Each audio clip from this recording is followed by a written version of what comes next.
What is up, everyone? Here are my three biggest stock fallers after UFC Perth. Number one is Rolando Bedoya. Now, Jamie Mullarkey is very good, and he's got the experience. So I think it might be less about the fact that he lost the fight, and more about the fact that he's now 0-4 in the UFC. So if he does not get cut now, he really needs to win in his next fight to not get cut. So he could be on the fringe, might get cut, might not, but either way, if he does get another chance, he really needs a win in his next fight. Number two, Jake Matthews. I think Jake Matthews won that fight in the first round. I believe the ref stopped that fight with a second left, more than a second left. There was a full second.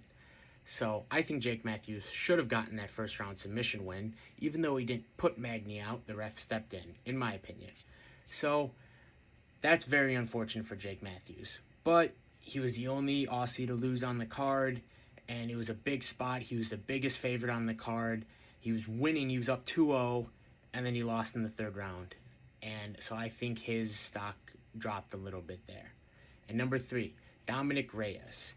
Now, Dominick Reyes was on an unbelievable streak before this fight. And, you know, if he picked up the type of win Carlos Ulberg won, he might have been thrown into a title shot next as well. But he didn't. He got knocked out in pretty bad fashion. And I don't know what goes next for him. You know, he's a little bit older. He's very UFC veteran status. And so I don't know if he gets another opportunity for a title run. You know what I mean? I don't know if he can do that. But we'll see. But those are my three biggest stock fallers after UFC Perth.